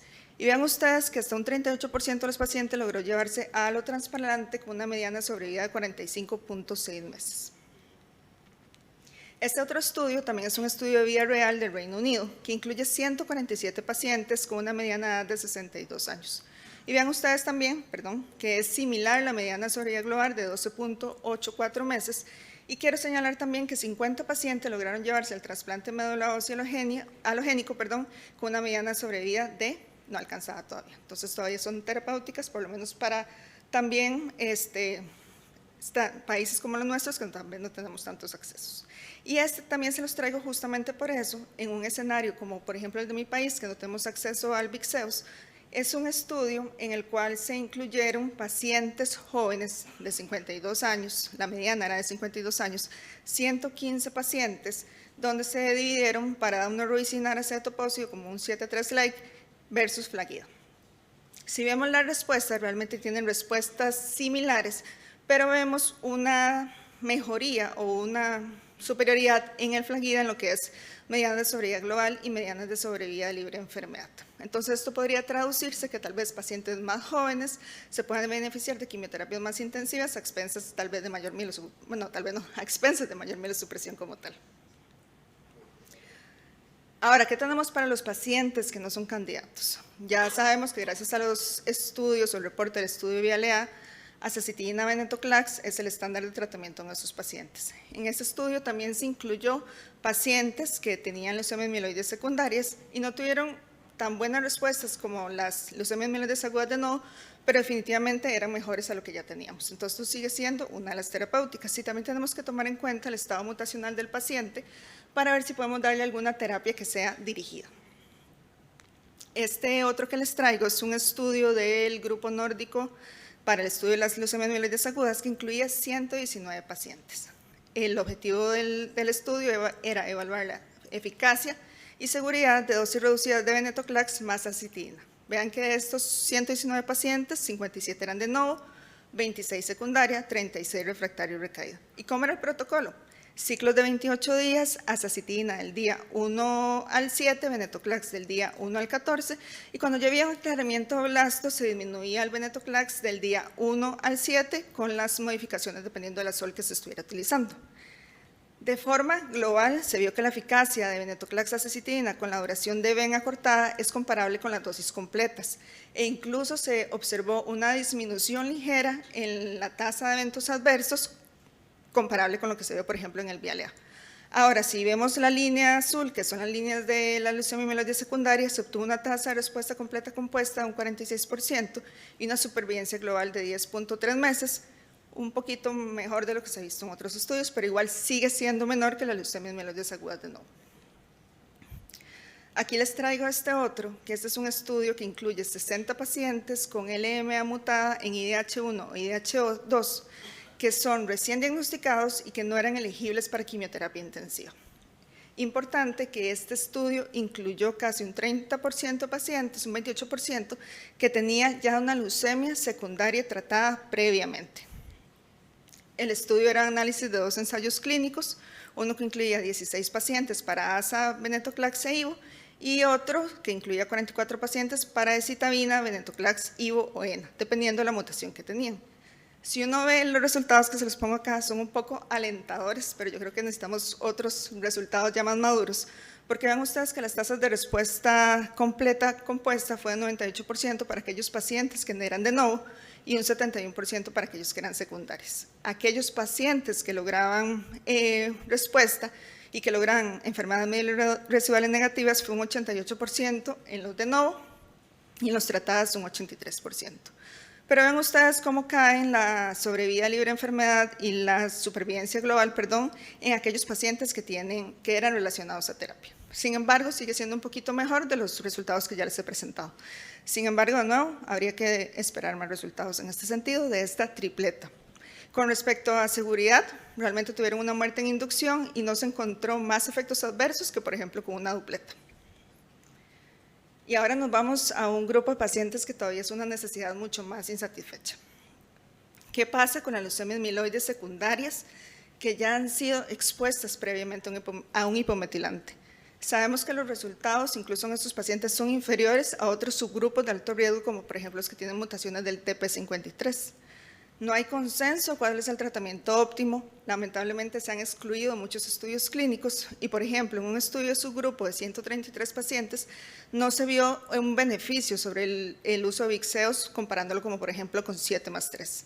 5.7 meses de mediana supervivencia global versus 5.9 meses. Entonces, ¿qué tenemos de evidencia en este grupo de pacientes? Combinaciones de hipometilantes, haciendo un cambio con el hipometilante al que estaba expuesto el paciente previamente, más venetoclax. Aquellos pacientes que podemos llevarlos a allotrasplante, debería ser la opción, y siempre tomar en cuenta el estado mutacional de sus pacientes. Como les decía, no tenemos como mucha evidencia. Esto es un estudio retrospectivo que incluyó 562 pacientes estratificados de acuerdo a su tratamiento de primera línea, quimioterapia intensiva, terapia baja intensidad sin venetoclax o hipometilantes más venetoclax. ¿Qué se vio? Que había tasas más altas de respuesta en aquellos grupos de hipometilantes más venetoclax y supervivencias globales superiores. Sin embargo, esto solo se vio en el cariotipo no adverso. Y sabemos que este grupo de pacientes, por lo general, tienen un fenotipo de riesgo mucho más adverso. Entonces, sigue siendo una necesidad insatisfecha. Y también se vio que mejores resultados tras allotrasplante con una tasa de supervivencia global a los 3 años de aproximadamente un 33%. Ahora, el último grupo que les traigo por acá es otra necesidad que yo creo que todavía más insatisfecha, como decía el doctor Montesinos. Realmente son los pacientes que están en la fase blástica de su neoplasia mieloproliferativa crónica.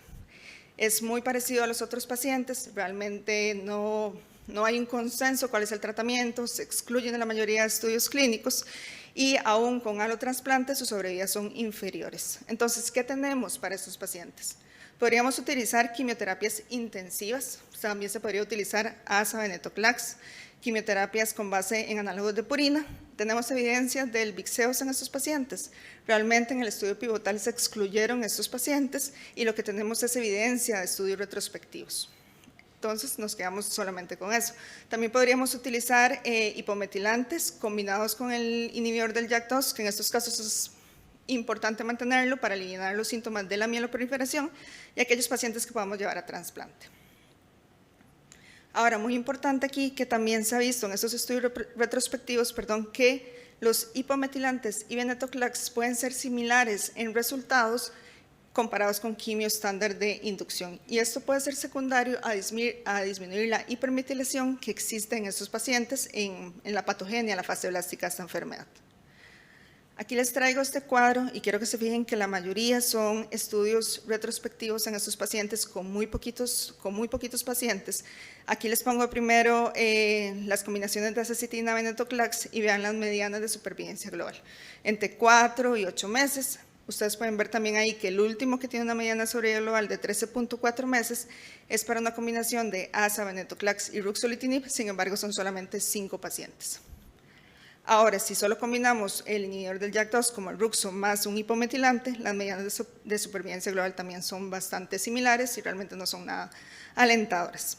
¿Qué puede ser un poquito quizá más alentador? Aquellos pacientes que tienen mutaciones del IDH1 y IDH2, que se utilizan combinaciones combinaciones incluso con el ruxo o con asa, y vean que las medianas de sobrevida de 10 a 14.9 meses, pero probablemente también vamos a necesitar más estudios que no sean retrospectivos en esta población de pacientes.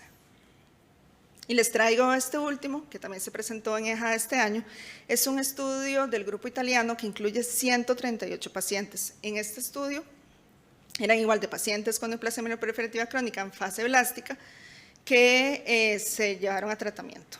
Se dividieron en 3 grupos: hipometilantes más venetoclax, que eso era un 40% de los pacientes, quimioterapia intensiva, que utilizaron un protocolo como Flagia-like, y el Vixeos, y solamente hipometilantes. A pesar de que las tasas de respuesta completa compuesta para los pacientes con hipometilantes y venetoclax podía ser alentadora en 48.2%, su mediana sobrevida fue menor con respecto a las medianas de supervivencia de las quimioterapias intensivas. Lo que quiero rescatar de este estudio es la gráfica que tenemos acá.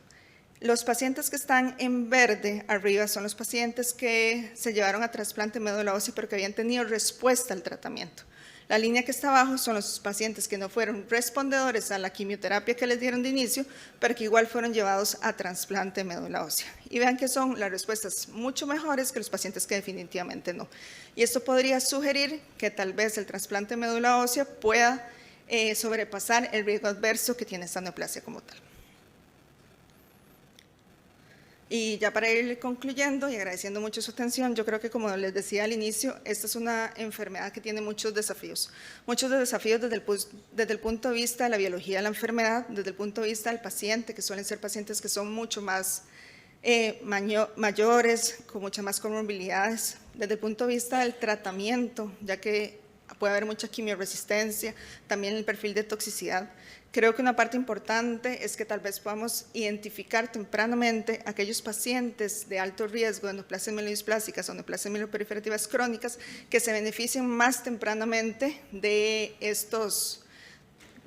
perfilarse tempranamente un trasplante de médula ósea, y que a pesar de que por lo menos en pacientes con las leucemias mieloides agudas secundarias hipometilantes o estas neoplasias mieloproliferativas crónicas en fases blásticas, que no tenemos un tratamiento totalmente estándar, todavía tenemos un rol en el trasplante alogénico en estos pacientes, y específico tal vez en realidades como la de mi país, que no tenemos acceso a tantas terapias novedosas o terapias dirigidas como tal. Muchas gracias.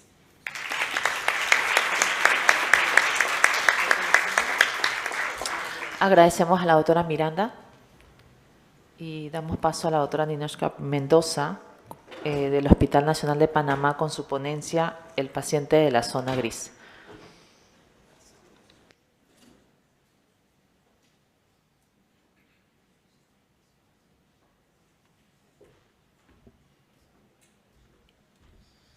Buenas tardes. ¿Ya quieren ir? ¿Están cansados? Bueno, voy a ser breve, me dijo Pau, porque dice que ahí, para eso no hay nada. Así me dijo. Dice que era una sola diapositiva, ¿puedes creer? Bueno, quiero darle las gracias a todos por haber resistido y darle las gracias al grupo PETEMA, que creo que es el grupo que ha trabajado duro, riguroso, estricto, para poder llevar a Latinoamérica esta oportunidad de reunirnos y tener esta experiencia más adelante en tener data y tener los lineamientos claros para poder tener un tratamiento, un diagnóstico específico y ojalá podamos lograrlo. Vamos a hablar sobre el paciente de la zona gris. Esto es a causa del 2022, cuando la Organización del Consenso se reunió y la Organización Mundial de la Salud pues no estuvo muy de acuerdo con eso. Porque en resumen, la OMS dice que esa estratificación que tiene la ICC lo que hace es abrir una brecha para dar más tratamiento a los pacientes. Y ahí hay una pelea constante entre el porcentaje de blastos. Así que vamos a hablar de esta parte. La primera. Perdón. ¿Es hacia acá? Entonces vamos a revisar lo que es la definición, porque obviamente es como, yo le digo, no es gris, es oscura, no sabemos nada. Vamos a actualizar lo que es el diagnóstico, la clasificación, el score de riesgo. Discutir la evidencia realmente terapéutica es muy baja, porque todo está extrapolado de lo que hemos visto todo el día de hoy de las leucemias mieloides agudas, y proponer un algoritmo terapéutico. Entonces, es un reto diagnóstico y terapéutico, porque no encaja en ninguna categoría clásica, como la doctora hace un rato habló de lo que eran las enfermedades plasmablásticas que fueron definiéndose a través del tiempo. Pues la zona gris acaba de aparecer hace 3 años y los estudios empezaron a correr. O sea que tenemos fase 1 y algunos fase 2 corriendo, o sea no hay nada específico actualmente. Entonces esto se debe porque al nosotros tener una clasificación en ICC en el cual todo se va a agregar con la parte genómica y molecular, en ese aspecto, entonces tenemos que tener definido qué pacientes vamos a tratar dependiendo de las alteraciones mutacionales y si el paciente está en forma o no. Entonces, están caracterizados por ser pacientes con un síndrome mielodisplásico, pero con blastos menores de 20. Esa es la clasificación que pues, la han visto a través de toda la mañana, en el cual se define como pacientes que tienen entre 10 a 19%. O sea, son síndromes mielodisplásicos que no llegan a ser leucemia. Y se categorizaron porque anteriormente en la ICC son los que representan en la Organización Mundial de la Salud los excesos de blastos tipo 2. Eso es la categorización de ellos. Y ambas tienen como objetivo, como les expliqué hace rato, proporcionar un diagnóstico preciso para estratificar el riesgo. Entonces, esta clasificación se da porque condiciona inclusión a nuevos ensayos clínicos y tratar de ver que esos pacientes de síndrome mielodisplásicos que tienen entre 10 y 19% de blastos con características genómicas de alto riesgo que pueden progresar por la clonalidad a leucemia, deben ser tratados anteriormente. Esto me recuerda así como cuando hablamos de mieloma y el engos, que ahora queremos tratar, es prácticamente pues, una analogía. Y eso nos hace llevar a una decisión terapéutica entre si podemos darle a un paciente con un mielodisplásico, leucemia mieloide aguda, que no tiene ninguna alteración genómica, en darle entonces a ese paciente pues soporte tipo eritropoyetina, lustaptercet o lenalidomida si tenemos lesiones del 5Q. O tener un mielodisplásico que podemos darle hipometilantes, y si no tenemos un paciente con alteraciones genómicas que podemos entonces darle, dependiendo de que si el paciente es fit o un fit, podemos darle quimioterapia intensiva o, como vimos hace un rato, con el nuevo medicamento del CPX-351. O tratamientos dirigidos en el que puede haber combinaciones con estas moléculas target. Y obviamente lo que se está viendo actualmente es que esto es un puente para llevar al paciente al trasplante. Y como bien dijo en la charla total de hoy, pacientes que aunque sean un fit, pueden tener baja comorbilidad y aunque tengamos 75 años se pueda llevar a trasplante, la sobrevida global de ese paciente va a ser mucho mejor si lo llevamos a eso. Así que eso es lo que vamos a ver de la importancia clínica. Y como siempre, pues esto es el recorderis que aunque tengamos todas estas pruebas moleculares, nosotros como Latinoamérica tenemos que acordarnos que es básico la morfología, que tenemos que contar los blastos, que eso no se nos puede olvidar, y que obviamente a veces, como hubo una pregunta hoy de qué podíamos hacer a nivel de lo que es la evaluación, si de blastos a nivel periférico o de médula, pues es más factible el de médula si no tenemos tanto porcentaje. Recordando que la citogenética es parte importante, eso no se deslinda para ver la parte pronóstica. Y el FISH también, si tenemos FISH, también nos podemos ayudar con eso.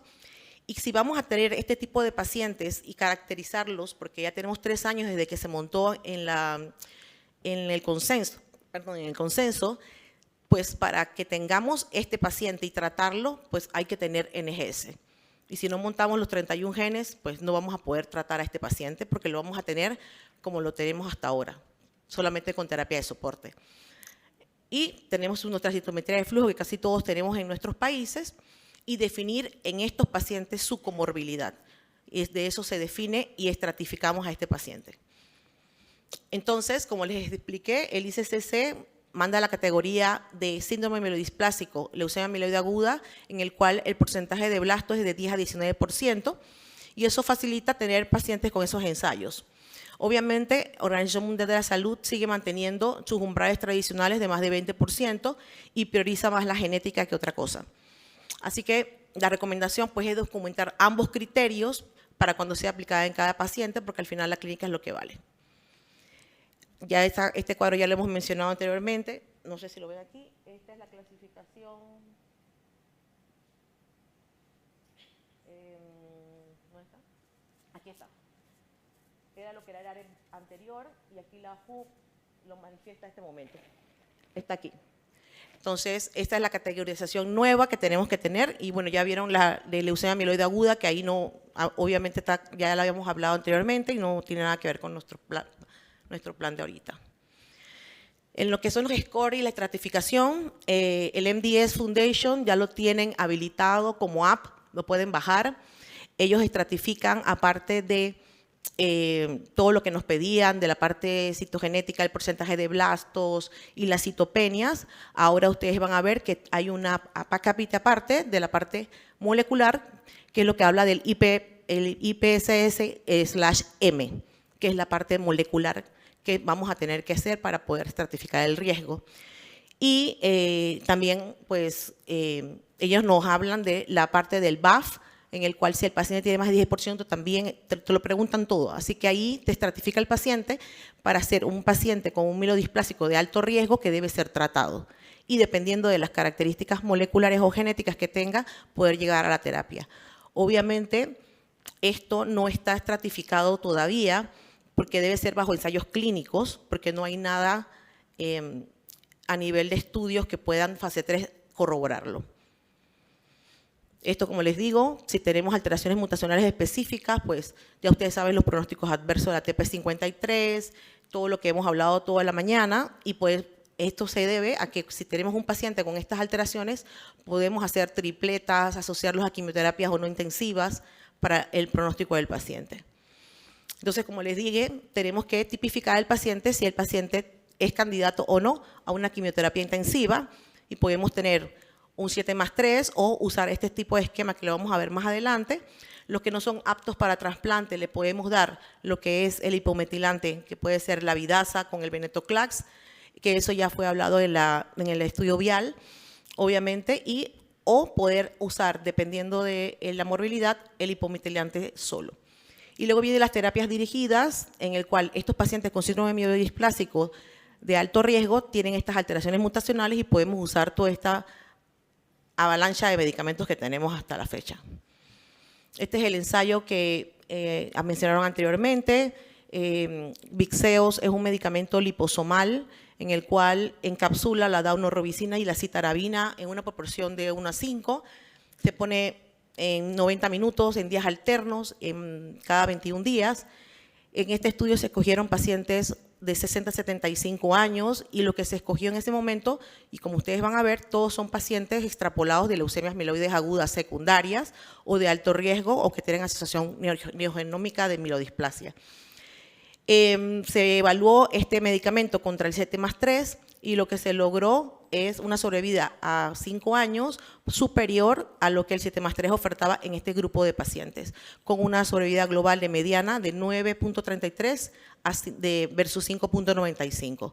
Y el hash radio redujo el riesgo de mortalidad a un 30%.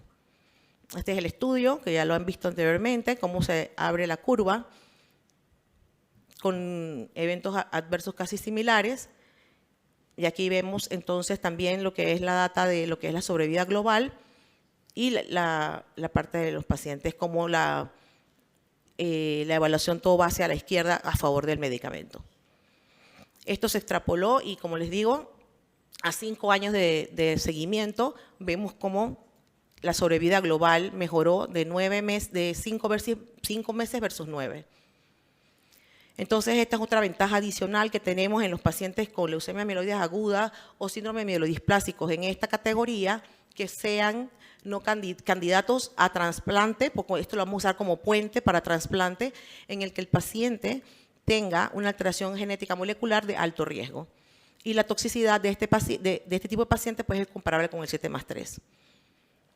Igualmente, el estudio que habíamos visto también anteriormente, que es el VIAL, en el cual es el multicéntrico fase 3. Igualmente, esto es tratado con leucemias mieloides agudas, pero se extrapola a este tipo de pacientes. Y pues ya ustedes saben que se comparó azacitidina con venetoclax versus azacitidina solo.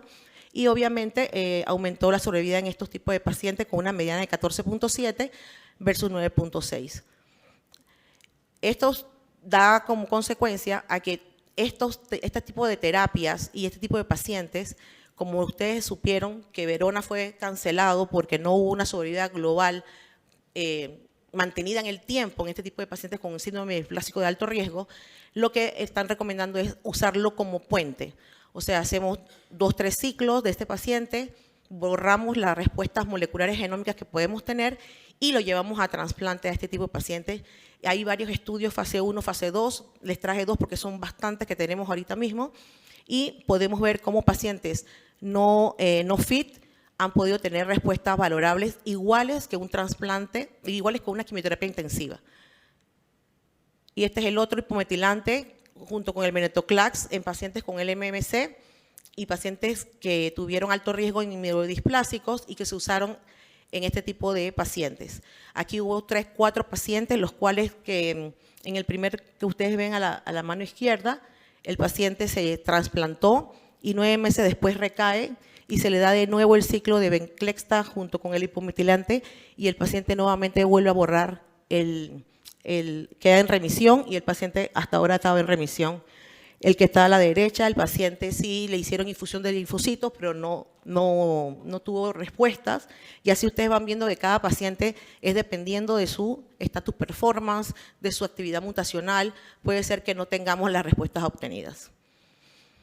Entonces, aquí lo principal es, en el algoritmo, determinar el porcentaje de blastos que tengamos para poder definir con características de mielodisplasia y que no tengamos leucemia aguda, tener la clasificación actual, evaluar el estatus performance de cada paciente para ver si el paciente puede ser candidato a quimioterapia intensiva versus no, y tener mutaciones dirigidas para poderle dar esto, para poder llevarlo en un momento dado a trasplante o no, y tener también ensayos con TP53 mutados con varias alteraciones que tienen esto en mal pronóstico.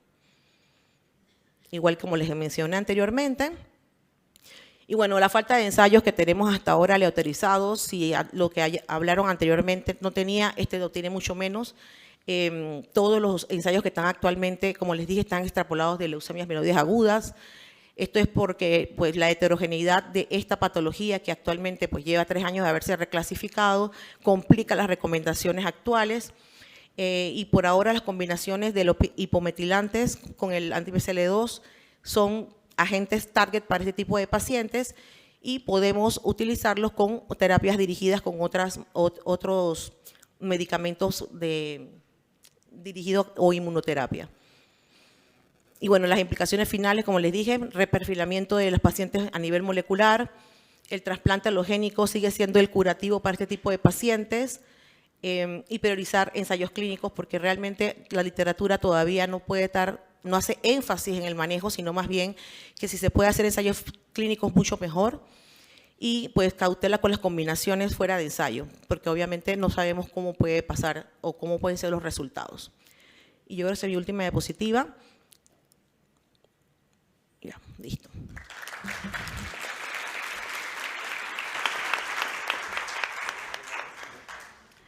Le damos las gracias a la doctora Ninochka Mendoza y rescatamos 4 minutos para 2 preguntas. Adelante, doctor Pau.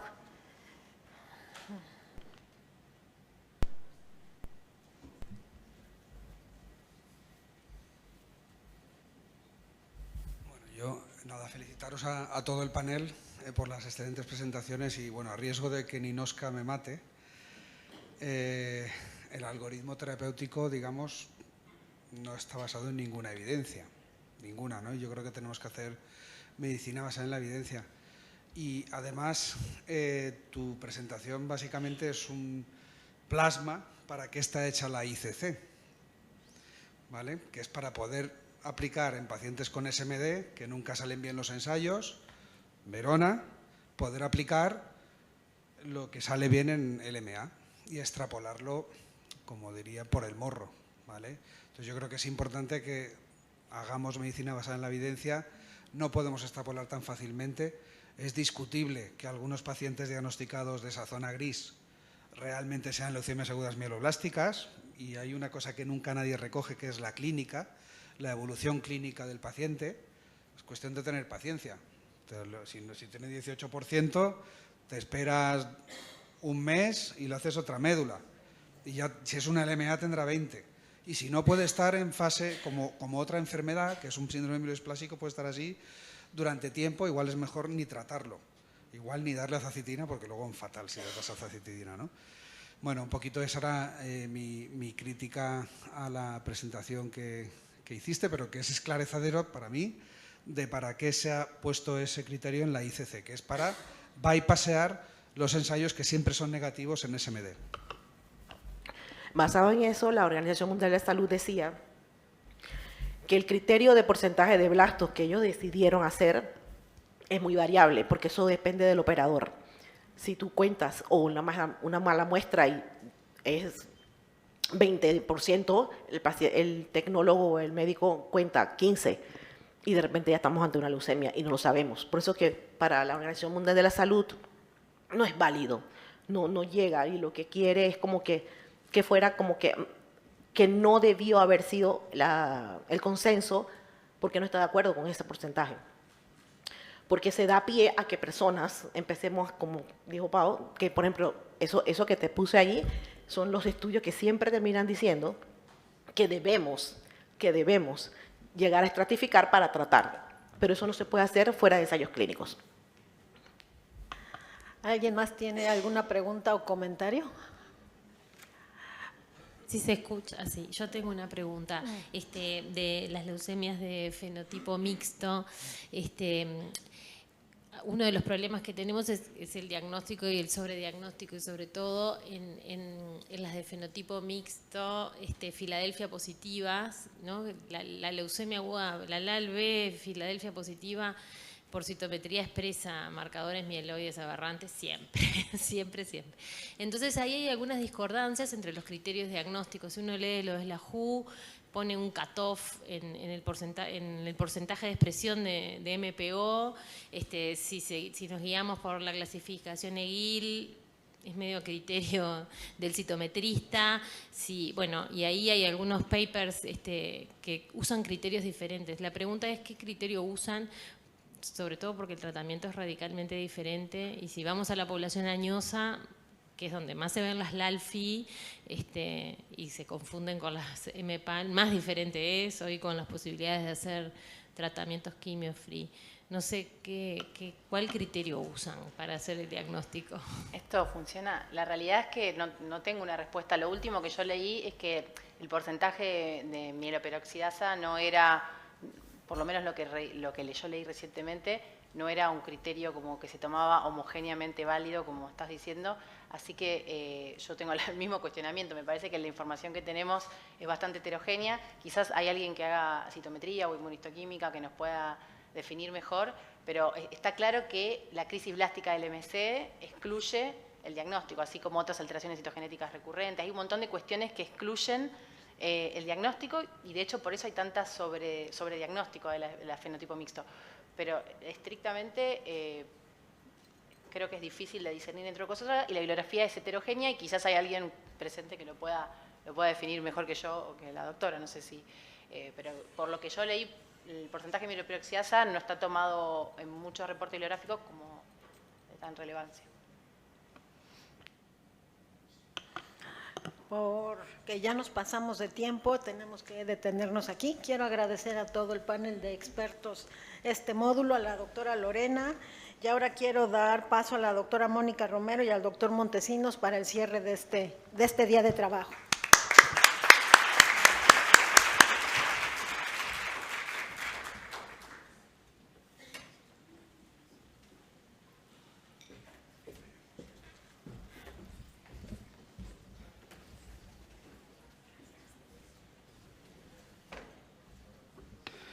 Pues nada, las conclusiones son que ya hemos concluido.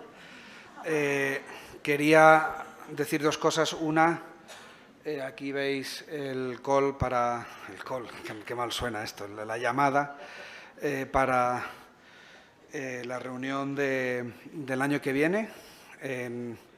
Hay que ver la fecha, porque es fiesta nacional en Chile y también es el cumpleaños de la doctora Ninosca Mendoza. Entonces, el 18 de septiembre no sé, lo tenemos que negociar, pero si no será la semana siguiente. Bueno, pero bueno, que allí. Y nada, pues esperamos que el workshop... ¿Cómo?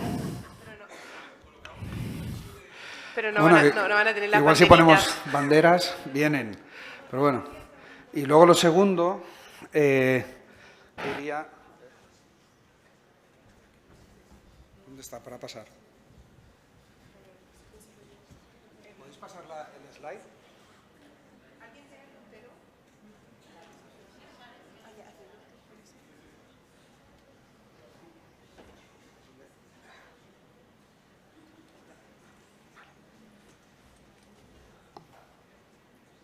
Y lo siguiente quería, por parte de la Fundación Petema, otorgar un cheque de $5.000 para el GRELAM, para Mónica, pero se lo tiene que gastar en gastos de publicación.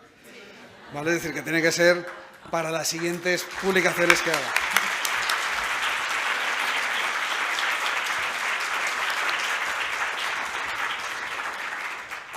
Gracias, Pau. No sabemos si se le pagará, pero ya queda ahí. Bueno, la intención quedó grabada.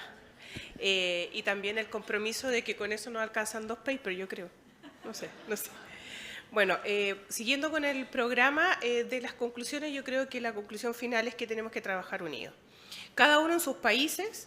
La unión empieza por casa, por los países de cada uno, por los hospitales de cada uno, que a veces incluso es difícil trabajar unido en el propio hospital donde somos 3 pericos y nos peleamos entre nosotros mismos. Así que el llamado es que en el fondo podamos unirnos más, ingresar más datos y que el siguiente paper sea de efectivamente la realidad de la TAM, con datos en el fondo de México a Argentina, aportados bajo una misma plataforma seria como la que tiene Petema, con el tremendo apoyo detrás de los investigadores de Petema que nos van a ayudar a escribir ese paper, así que esperamos que avancemos en eso. El llamado es a trabajar unidos y a potenciarnos entre nosotros. Tenemos los mails de muchos de nosotros para ir también preguntándonos, viendo la experiencia de los países que quieren partir con todo esto de los registros o trabajar unidos. Yo me pongo absolutamente a la disposición para poderlos ayudar desde un escenario distinto. Desde Chile, que a lo mejor tiene una legislación distinta a la que tienen en su país, una estructura distinta de trabajo, pero que en el fondo al final lloramos todos por lo mismo. Bueno, y la charla que sigue es para mí, para nosotros, para ustedes va a ser un privilegio. Está con nosotros Jaime Castillo. Jaime es licenciado en Astronomía por la Universidad de Chile, magíster en Astrofísica por la Universidad Católica, ha sido investigador de formación estelar en el Instituto de Astrofísica de la Universidad Católica y actualmente se dedica a la docencia y a la divulgación científica. Chile es un país de astrofísicos y astrónomos. Chile es el país que tiene los mejores cielos para poder estudiar el universo. Desde Chile podemos entender muchas de las cosas que tienen dudas, y solo les puedo decir que todos los que estamos sentados aquí estamos conformados por lo mismo, por los mismos átomos, por las mismas moléculas, por el mismo polvo de estrellas. Gracias, Jaime.